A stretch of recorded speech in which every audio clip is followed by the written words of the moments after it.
Hi guys, chess lovers and lovers of chess. Welcome to my channel.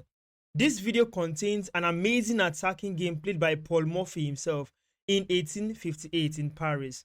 This game, Paul Morphy played the white pieces against Ducal. Ducal defended with the Philidor's defense. Paul Morphy actually played beautiful attacking lines in this game. Let's dive right into it. With the white pieces, Paul Morphy chose to open with pawn to e4.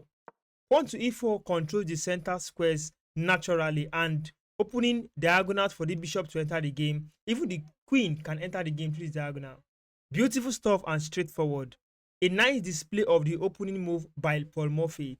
This is the foundation for many chess games till date in the chess world. E5 comes up, blocking off the pawn from penetrating into black's territory. Here, Paul Morphy developed a knight.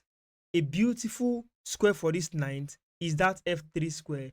This square is better compared to h3 because the knight has to control this center from f3. From this position, d6 comes up. After d6, we see a typical setup for the Philidor's defense. From here, Paul Morphy went on with d4, striking in the center straight. Bishop came out, pawn takes, bishop takes knight, queen takes. Here, after pawn takes the pawn on e5, we have a beautiful center. In this position, Paul Morphy continued with bishop to c4, activating a minor piece, looking at this particular square f7 with the intention to capture the pawn with the queen and make a quick checkmate.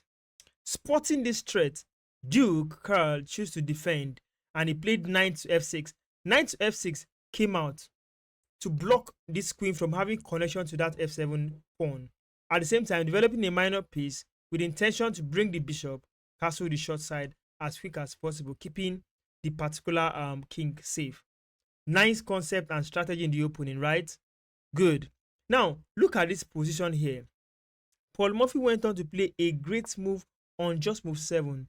What is this telling you? What is this move actually signaling to you? This move is actually telling you that the queen left f3, comes to b3, support the bishop, and eyes f7.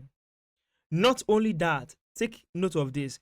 You notice that this pawn became free after the queen left, with the intention also to capture this pawn. So therefore, the queen made a double attack. Paul Morphy is saying that if you take this pawn here with the knight, I'm going to take this with check. If your king move, the king lost the right to castle.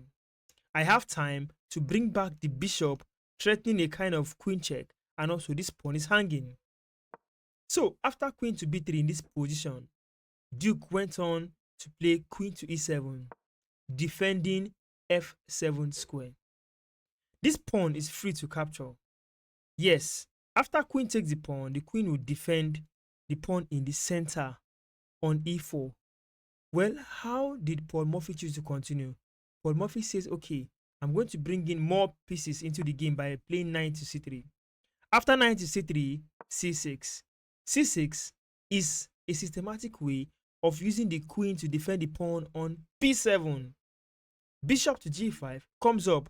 Bishop to g5 now pins the knight to the queen. So the knight can move. So this is just a partial pin, not an absolute pin. The knight can move. If the knights move, bishop takes queen. Duke doesn't want that. Duke says, okay, I've seen your idea. What should I do? He chooses to attack this bishop so that he can free the queen. He attacked the bishop with pawn to b5. Pawn to b5 attacks the bishop.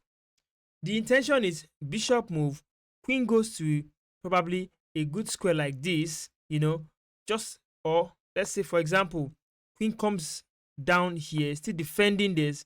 Then if white castles, black develops one of the minor piece. Doesn't matter if the rook comes in to attack the queen.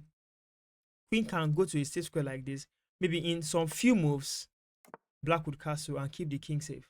Yeah, Paul Morphy, who is playing the white pieces, made the first shocking move on move 10.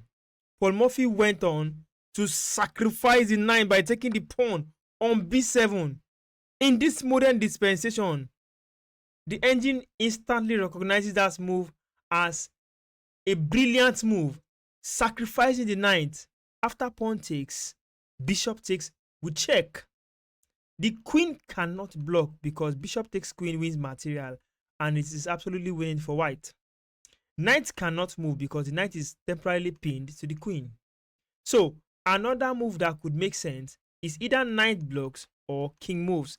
If king moves, longside castling introduces a rook, instantly we check to that king. Duke decided to go with knight on b to d7, blocking the check.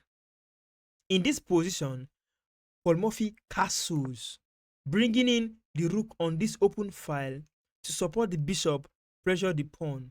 The king is still in the center. This is a massive attack. After his sacrifice, now the rook is in the game. What to do? Well, black needs to hold on. Black decides to hold on with rook to d8. Here, Paul Morphy went on to take the knight with a rook. Rook takes, another rook to d1 comes in, piling up pressure on that pinned piece. In this position, Duke says, okay, I know what to do. He decided to go with queen to e7. Queen to e7 is offering queen exchange here. Just imagine. If queen takes queen, the tension will be released. Here, Paul Morphy went on to play a stunning move. Bishop takes rook first. After knight takes, since the queen is no more in this square, knight can take carefully. Paul Morphy went ahead to sacrifice the queen. The queen was sacrificed. Knight takes the queen. Rook to d8. Checkmate. Background checkmate, hitting the king in the center. Guys, this is one of the greatest attacking games played by Paul Morphy. More is still coming on this channel. Thank you for watching and subscribe to this channel for more videos like this.